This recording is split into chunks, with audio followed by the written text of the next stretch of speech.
Everyone, नमस्कार। मेरे channel learn with सिमरन पर एक बार फिर से आप सभी का स्वागत है। और जो आज की वीडियो का टाइटल रहने वाला है वो है भारतीय सिनेमा और रेडियो का राष्ट्रीय विकास में क्या योगदान है।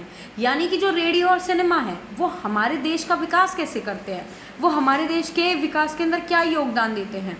तो देखो, राष्ट्रीय विकास में रेडियो और सिनेमा का बहुत महत्वपूर्ण भूमिका इनकी रहती है।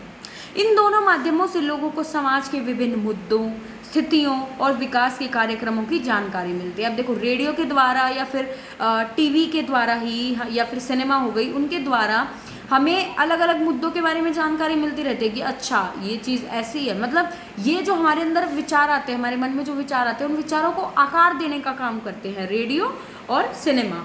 ये अलग अलग जो विभिन्न मुद्दे होते हैं समाज के अंदर, उनको उजागर करते हैं, उन मुद्दों के बारे में लोगों को जागरूक करते हैं, उन मुद्दों के बारे में लोगों के विचारों को आकार देते हैं। जैसे मैंने बताया, रेडियो एक ऐसा माध्यम है जो गांव और शहरों के अलग अलग हिस्सों तक पहुंचता है। ठीक है, मतलब रेडियो एक ऐसी चीज़ है जो मतलब कितना भी दूर दराज का इलाका हो, वहाँ पर भी आप रेडियो का प्रयोग कर सकते हैं, रेडियो को सुन सकते हैं और सुनते भी हैं गाँव में लोग।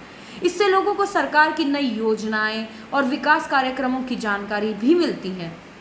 जैसे अगर हम मान लो सरकार की उसकी ही बात करें, तो अगर कोई नई योजना आती है, जैसे उज्ज्वला योजना है, ठीक है, या मतलब जैसे 2018 में नोटबंदी हुई थी, है ना, 17-18 में जब भी नोटबंदी हुई थी, तो उसकी जानकारी भी हमें रेडियो के थ्रू मिल गई थी। या फिर कोरोना के समय में वैक्सीन कितने लोगों को लग गई है या कैसे वैक्सीन लगनी है, किस दिन किसको लगनी है, तो ये सारी जानकारी हमें रेडियो के द्वारा मिल जाती थी, जो कि विकास के लिए काफ़ी ज़्यादा महत्वपूर्ण है। और लोग इन सारी चीज़ों को अपने जीवन में लागू कर सकते हैं जानकारी को रेडियो के द्वारा प्राप्त करके। साथ ही रेडियो ने समाज के विभिन्न मुद्दों पर चर्चा की है, जो लोगों को एक दूसरे के माध्यम से जानने का मौका देती है। यानी कि रेडियो पर अलग अलग मुद्दों पर चर्चा की जाती है, अलग अलग मुद्दों पर जानकारी दी जाती है, जिससे कि लोग जागरूक बनते हैं।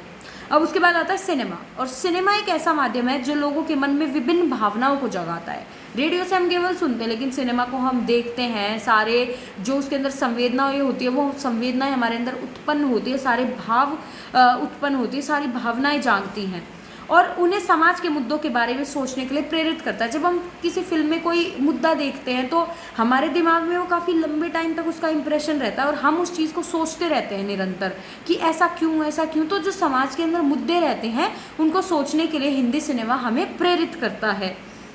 भारत में अधिकतर लोगों को सिनेमा का बहुत शौक है।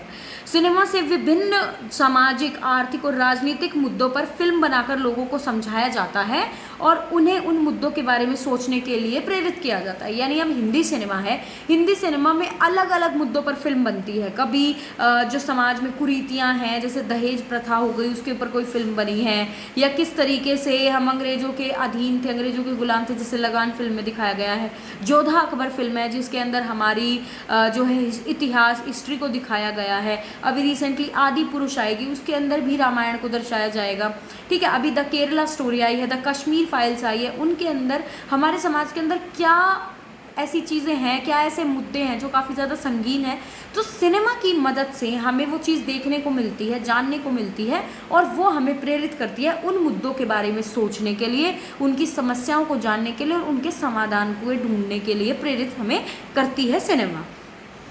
ठीक है, अब साथ ही सिनेमा एक माध्यम है जो लोगों के मनोरंजन के लिए भी उपयोग किया जाता है। यानी कि सिनेमा ना केवल जानकारी देता है बल्कि लोगों को मनोरंजन भी प्रदान करता है।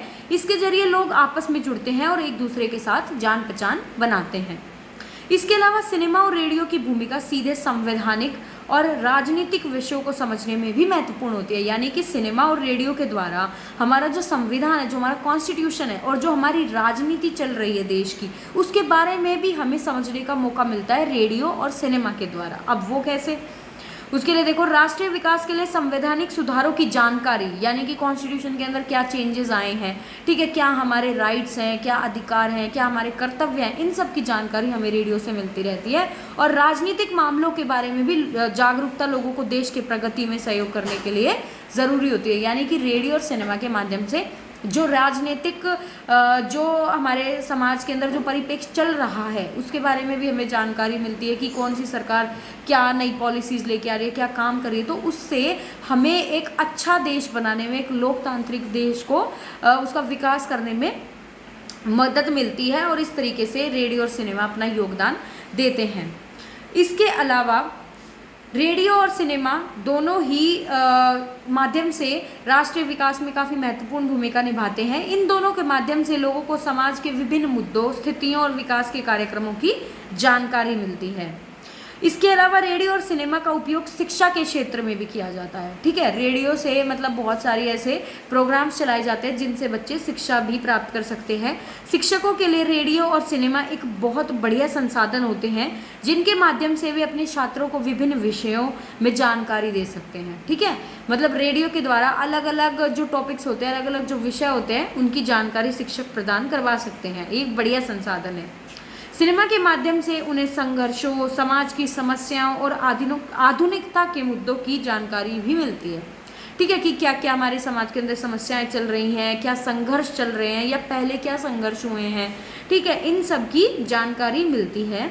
इससे छात्रों के विचार विस्तृत होते हैं। ओके, और वे समझ सकते हैं कि वे कैसे अपने देश के विकास में अपना योगदान दे सकते हैं। ठीक है, इसके अलावा सिनेमा और जो रेडियो है वो काफ़ी शक्तिशाली विषयों को लोगों तक पहुंचाता है। ठीक है, अब आगे देखो, इस प्रकार रेडियो और सिनेमा दोनों ही एक महत्वपूर्ण माध्यम है जो लोगों को एक दूसरे से जोड़ते हैं, उनकी सोशल अवेयरनेस बढ़ाते हैं, यानी कि सामाजिक उन्हें बनाते हैं, उनकी जागरूकता को बढ़ाते हैं और राष्ट्रीय विकास में अपना योगदान देने के लिए भी प्रेरित करते हैं। इसलिए रेडियो और सिनेमा दोनों ही राष्ट्रीय विकास के लिए एक महत्वपूर्ण माध्यम माने जाते हैं। ठीक है, आशा करती हूँ आपको ये समझ आया होगा। बहुत बेसिक सा टॉपिक है कि रेडियो और सिनेमा क्यों ज़रूरी है हमारे देश के लिए। रेडियो और सिनेमा से लोगों को नई नई चीज़ें पता चलती हैं, कोई भी जागरूकता है किसी भी विषय को लेकर के वो जागरूक होते हैं, कोई भी समस्या है उसका समाधान ढूंढने के लिए प्रेरित होते हैं। अगर कोई कार्यक्रम है तो लोगों को एकजुट किया जा सकता है रेडियो और सिनेमा के द्वारा। ठीक है, किसी भी मुद्दे पर लोगों के अंदर संवेदनाएँ पैदा करनी है तो रेडियो और सिनेमा के प्रोग्राम चला करके हम वैसा कर सकते हैं। तो ये कुछ पॉइंट्स हैं जो रेडियो और सिनेमा को महत्वपूर्ण बनाते हैं हमारे देश के विकास के लिए। तो यहीं पे टॉपिक ख़त्म होता है। आशा करती हूँ आपको समझ आया होगा। अगर कोई डाउट है या कोई भी इशू है तो आप कमेंट सेक्शन में लिख सकते हैं या फिर मेरे टेलीग्राम चैनल पर जुड़ करके वहाँ पर बता सकते हैं। इस वीडियो को देखने के लिए बहुत बहुत धन्यवाद।